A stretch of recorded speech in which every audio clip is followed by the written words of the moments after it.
Boa noite. Estamos iniciando pela TV Câmara mais um programa Literatura Local da Academia Passundense de Letras. E o nosso convidado de hoje é o historiador e professor Ney Eduardo Possap Dávila, que tem vários livros publicados sobre a história regional, e a sua vinda ao programa é justificada por um motivo muito importante. Esta semana estão sendo lembrados os 189 anos da fundação da cidade de Passo Fundo pelo Cabo Neves, uma figura importante na nossa história e também uma figura polêmica, coisa que o professor Ney Dávila mostra neste livro, Cabo Neves, o fundador da cidade de Passo Fundo.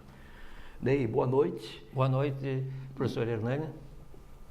Boa noite, telespectadores da TV Câmara. Eu gostaria, Ney, que você começasse falando a respeito da fundação de Passo Fundo, né, há 189 anos, que estão sendo lembrados exatamente esta semana, em dezembro de 1827, e da importância que esta figura, Cabo Neves, me parece que um tanto quanto injustiçado na nossa história, teve para este acontecimento. Pois é, professor Hernani e telespectadores da TV Câmara, a historiografia passofundense deixou, vamos dizer, em segundo plano, vamos dizer assim, o Cabo Neves, e colocou, a partir principalmente da época do primeiro centenário de Passo Fundo, 1957, o capitão Fagundes dos Reis, como se fosse a figura que fundou Passo Fundo, que criou Passo Fundo. Na verdade, nós temos que distinguir a cidade de Passo Fundo do município de Passo Fundo. O Cabo Neves, no final do ano de 1827, e veio com a família, filhos, a esposa, filhos, e algum gado, e escravos, e mais algumas outras pessoas que vieram com ele como agregados, e se estabeleceu onde hoje é a cidade de Passo Fundo. Primeiramente, eles ficaram ali junto a um córrego que os índios caigangues chamavam de Goiexim, que quer dizer pequena água, e que hoje tem o nome de Chafariz da Mãe Preta. Então, ali no chafariz, onde hoje está o Chafariz da Mãe Preta, ali próximo por ali, eles se fixaram inicialmente, e depois, como era costume, por segurança, o Cabo Neves construiu a sua moradia na parte alta, onde hoje nós temos a Praça Tamandaré. Então, a cidade de Passo Fundo nasceu ali no entorno da Praça Tamandaré. A casa do Cabo Neves estaria localizada mais ou menos onde hoje é a Rua Paissandu, entre a Teixeira Soares, a casa ficaria com frente para a Teixeira Soares, e fundos para 15 de novembro. O Cabo já conhecia esta região, não é, Ney, como você conta nesse teu livro, já que ele havia passado por aqui quando se encaminhava para as lutas na Cisplatina, na famosa Guerra da Cisplatina. Na famosa Cisplatina. A primeira guerra internacional do Brasil, na época do primeiro reinado, né, quando perdemos, não é, a Cisplatina, que passou a ser então a atual República Oriental do Uruguai. E aí o Cabo Neves teria tido conhecimento desta área, né? Ele teria passado, porque esse aqui era o caminho que no início dos anos 1800, a Legião Paulista percorreu, indo até até a fronteira meridional do Rio Grande do Sul, onde se fixou como sede, como quartel, na cidade de São Borja. E o Cabo Neves pertencia a um esquadrão de cavalaria, o esquadrão formado em Curitiba e que estava agregado ao regimento paulista, que na época ali tudo era a província de São Paulo. Em 1824, quer dizer, após a independência do Brasil, houve uma reforma das forças militares brasileiras e essas milícias passaram a ser a segunda linha do exército. Então, na verdade, o Cabo Neves, que era um soldado miliciano, era um soldado das milícias, a partir de 1824 passou a ser um soldado do Exército Brasileiro. Em 1825, deu-se do hoje território do Uruguai uma batalha da qual participou o Cabo Neves, que é o combate do Rincão das Galinhas. Esse combate é muito pouco citado na historiografia brasileira, mesmo na historiografia militar. Se fala muito da Batalha do Passo do Rosário. Se fala muito do Passo do Rosário. Inclusive, algumas confusões que os nossos historiadores locais fizeram entre as duas, colocando o Cabo Neves numa batalha da qual ele não participou. Da qual ele não participou. E nessa batalha, desse combate do Rincão das Galinhas, foi um fracasso total. Quer dizer, os uruguaios, os orientales, comandados pelo Frutuoso Rivera, Dom Frutuoso Rivera, conhecido também por Dom Frutos, e com um pequeno contingente, um contingente menor do que o contingente brasileiro, que era formado por 2 esquadrões de cavalaria, um esquadrão gaúcho e um esquadrão, um regimento gaúcho e um regimento paulista, do qual participava o Cabo Neves, e mais 2 esquadrões de índios guaranis missioneiros. E o Frutuoso Rivera, com o pessoal dele, que conhecia bem a área, levou de vencida. O Cabo Neves foi ferido por arma branca, até diz que ele conservou para o resto da vida uma profunda cicatriz na cabeça desse golpe que ele levou lá nesse combate. E o interessante é o seguinte: pela descrição do combate, é possível, mas isso aí é uma outra questão, que o Cabo Neves tenha sido ferido pelos próprios companheiros, num entrevero, numa confusão geral, na debandada desse combate. O certo é que ele foi recolhido, já ferido, né, para a enfermaria do quartel em São Borja, conseguiu se recuperar e, no final do ano de 1827, ele chegou aqui, como eu disse, acompanhado por família, escravos agregados, algum gado, e se apossou dessa região. Ele foi um ocupante, ou na linguagem hoje muito usada, um invasor. Ele veio de uma grilagem? Por uma coisa assim por conta própria. E aí a outra confusão. E aí foi se formando aí um pequeno núcleo, porque ele se fixou ao lado da estrada tropeira. E ele prestava serviço aos tropeiros e caravaneiros que passaram. E aí em 1830, quer dizer, 3 anos depois dele estar aqui, quando já havia um pequeno núcleo, o capitão Fagundes dos Reis, capitão do exército, diga-se de passagem, que estava aquartelado em Cruz Alta, foi mandado para Passo Fundo para organizar e foi a primeira autoridade.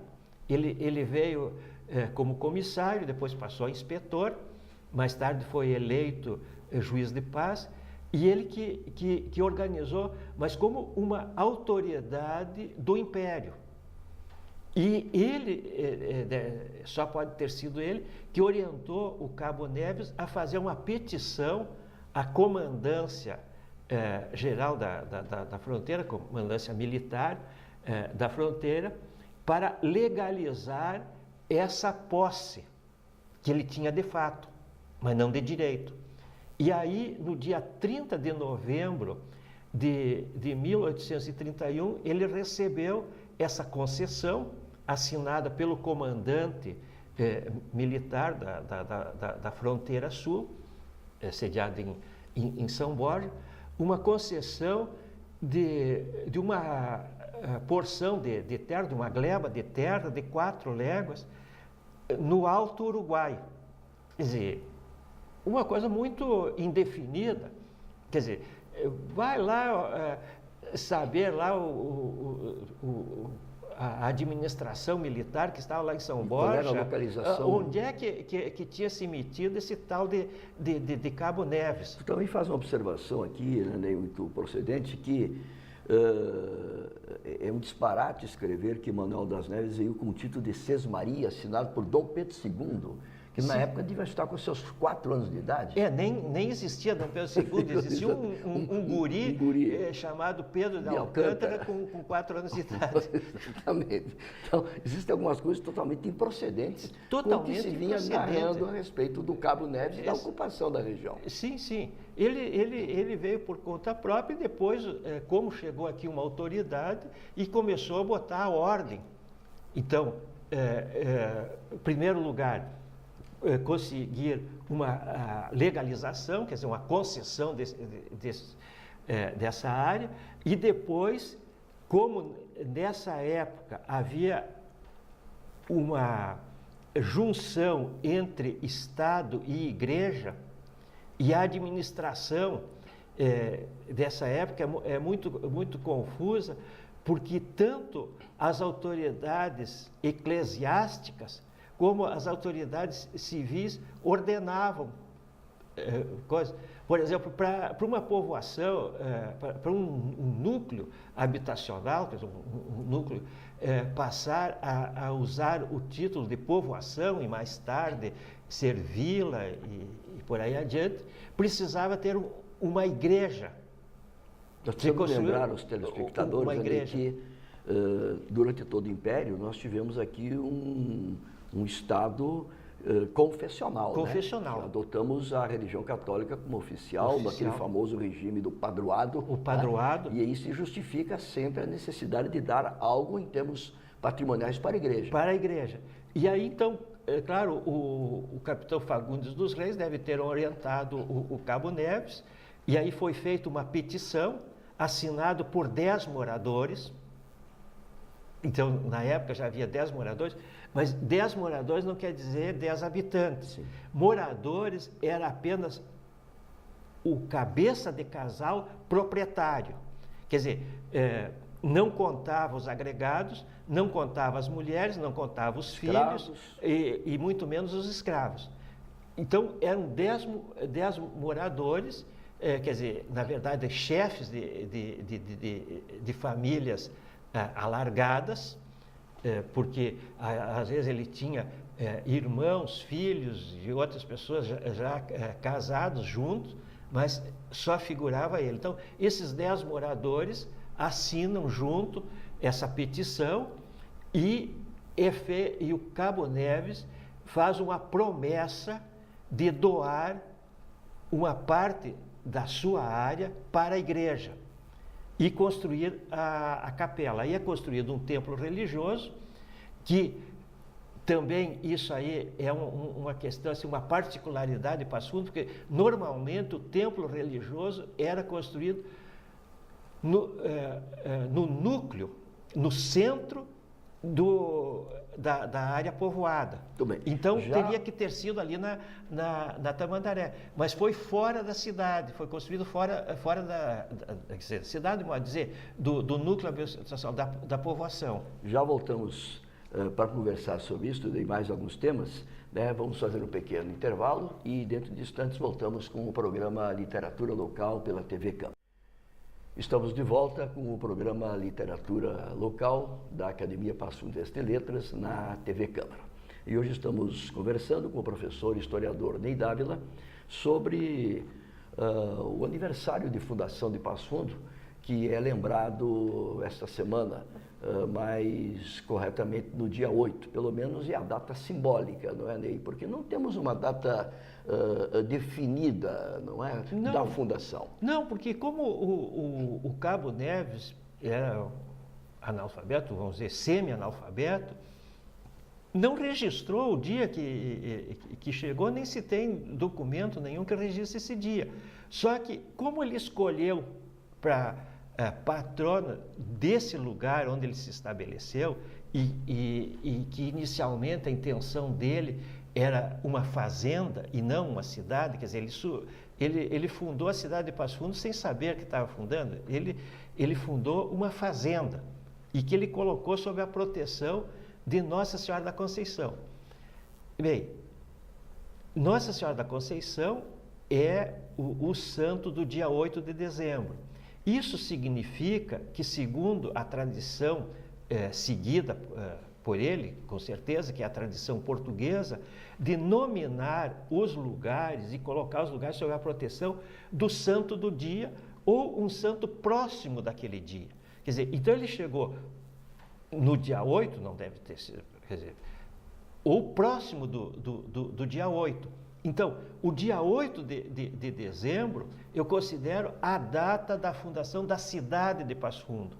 E eu lamento muito que as nossas autoridades, tanto do executivo como do legislativo, não tenham até o dia de hoje tornado esse feriado que já existe, que é um feriado religioso de Nossa Senhora da Conceição, e que é feriado por ela ser a patrona da cidade. Sim.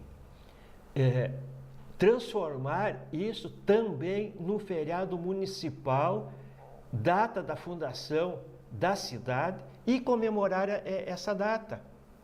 Porque o que acontece em Passo Fundo? Só é comemorado em Passo Fundo a data do 7 de agosto, que é a data da instalação do município de Passo Fundo.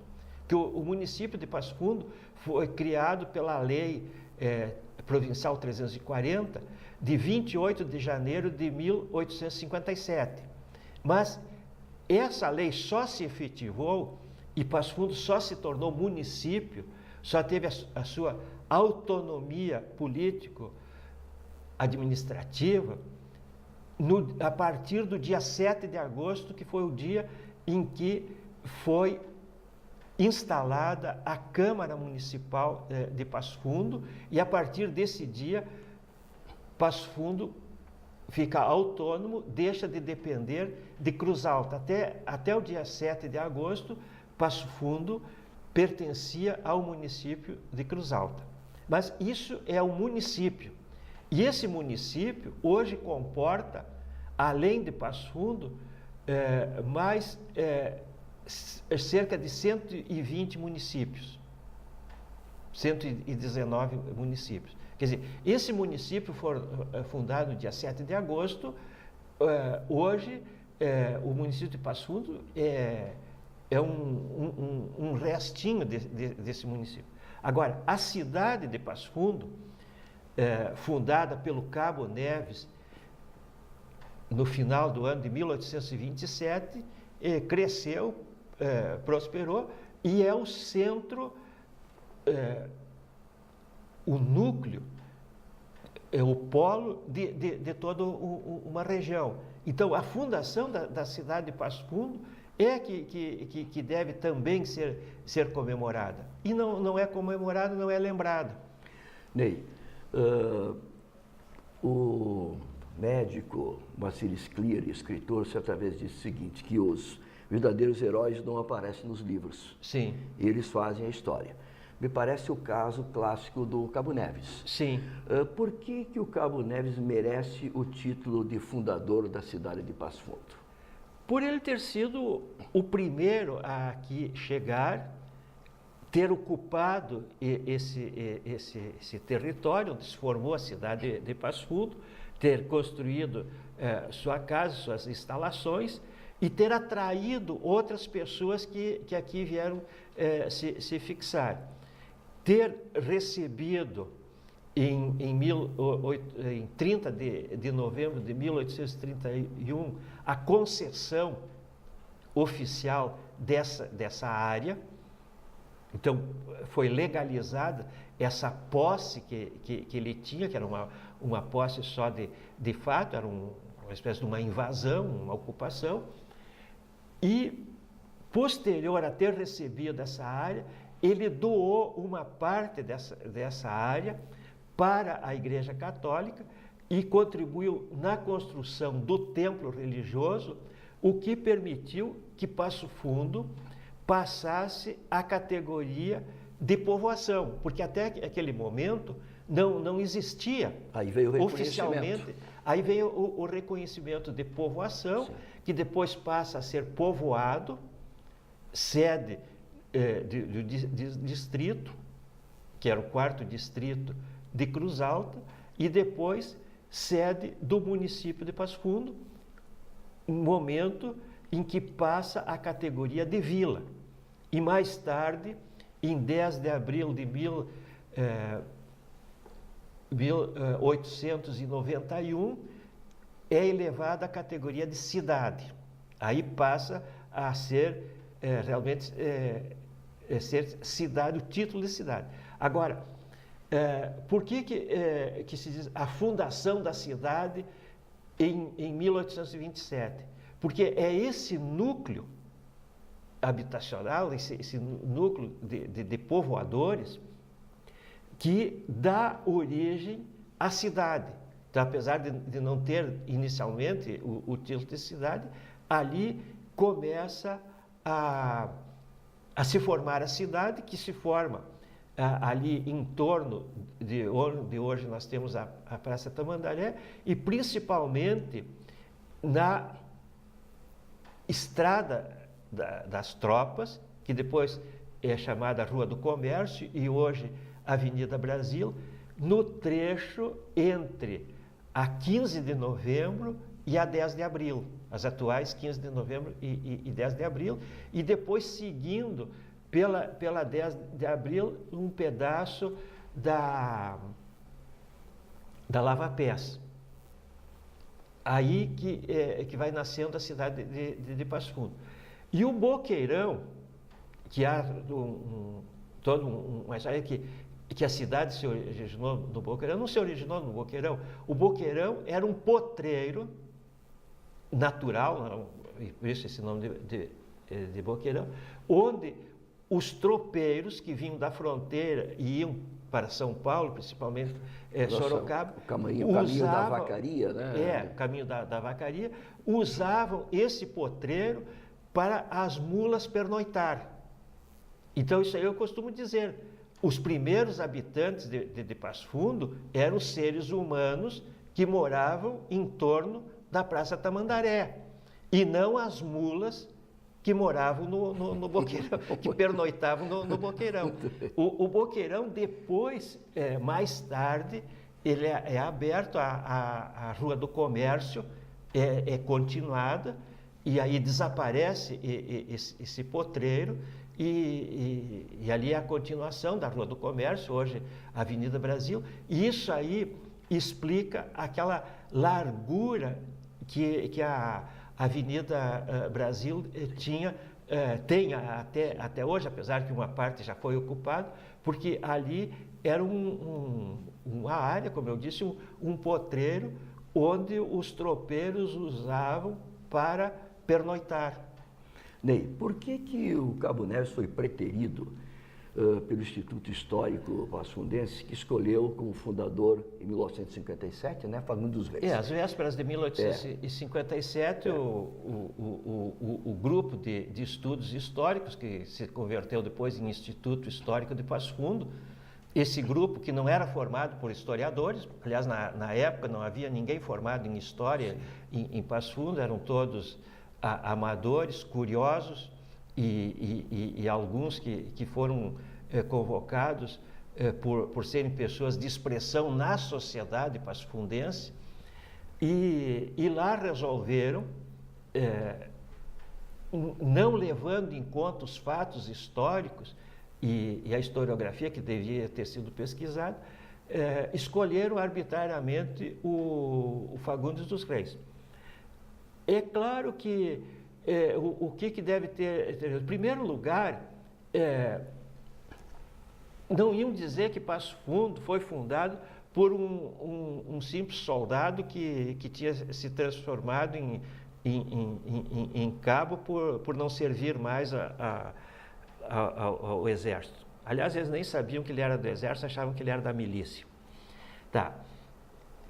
E, claro, botar um capitão do exército, já que outras cidades tinham coronéis, inclusive generais como fundadores, aqui, como não acharam nenhum coronel, nenhum general, ao menos um capitão servia. Ligado à maçonaria. Outra questão é que esse grupo que estava no Instituto era um grupo ligado à maçonaria e o Fagundes dos Reis era maçom.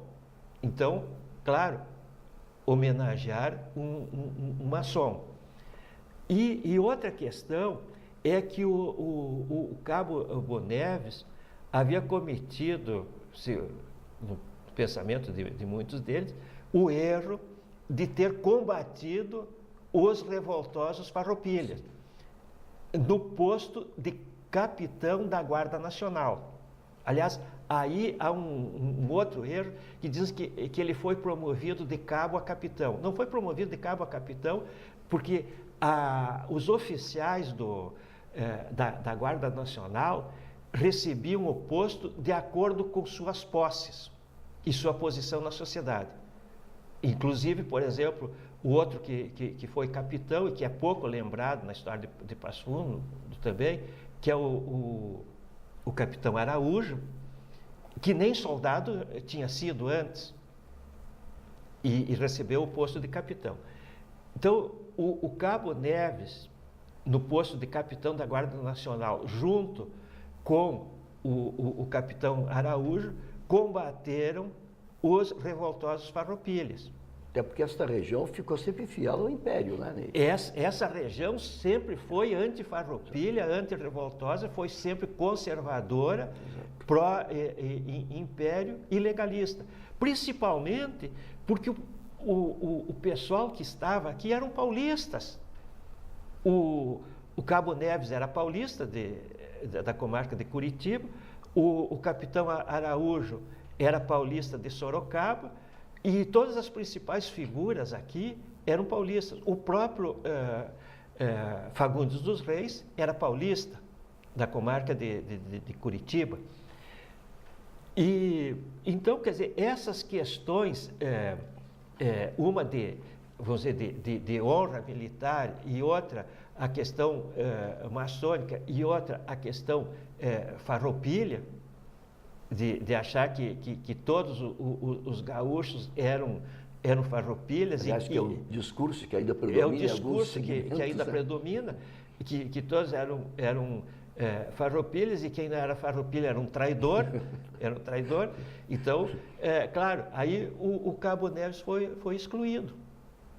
Mas o Cabo Neves, quando o Fagundes dos Reis chegou aqui, não chegou por conta própria, chegou mandado pelas autoridades, o Cabo Neves já estava aqui há 3 anos. E mais o seguinte, por que o Cabo Neves veio se fixar logo em Passo Fundo? É que quando ele chegou, terrenos melhores, que ali vinham desde de Cruz Alta e passando por Carazinho até o Pinheiro Torto, já estavam ocupados por pessoas mais importantes que ele. Alferes, como o Alferes Rodrigo, o Alferes Rodrigo, o Alferes Bernardo Castanho da Rocha e outras que eram oficiais, antigos oficiais das milícias e que tinham recebido essas terras. E o que sobrou para o Cabo Neves? Sobrou aqui o extremo, já próximo do Rio Passo Fundo e dos matos, ali o mato castelhano, o mato português, que eram habitados pelos hoje caigangues, que eram índios do grupo G, o Tapuia, e que faziam frente ao ocupante branco. Então, o Cabo Neves veio ficar aqui bem no extremo, mais para dentro, mais para perto do Rio Passo Fundo, ele não podia ir. E, inclusive, isso aí é um outro erro, que diz que o Cabo Neves fundou a cidade de Passo Fundo junto ao Rio Passo Fundo. Ele era semi-analfabeto, mas não era burro. Ele conhecia. Tinha que ficar um pouco longe do Rio Passo Fundo, porque se ele se metesse junto do Rio Passo Fundo, os índios acabavam logo com eles. Muito bem. Bom, eu quero agradecer a presença do professor historiador Ney Dávila, que nos propiciou esta aula sobre a fundação de Passo Fundo e também nos trouxe essas questões polêmicas, né, que permeiam ainda a nossa história. A história é apaixonante exatamente por isso, né? Não há nada definitivo, né, Ney? Sempre há alguma coisa para se alterar ao longo dos acontecimentos. Essa aí é a infelicidade, vamos dizer, de nós que trabalhamos com histórias. História não... Tem muito historiador por aí. E nós que trabalhamos, somos profissionais da história. Aliás, nós dois temos o título de mestre em História, que a gente escreve alguma coisa e no dia seguinte aparece um documento que altera tudo. Aí nós temos que reescrever a história. Exatamente assim. Bom, amigos da TV Câmara, estamos encerrando mais um programa Literatura Local da Academia Passundense de Letras. A todos, uma boa noite.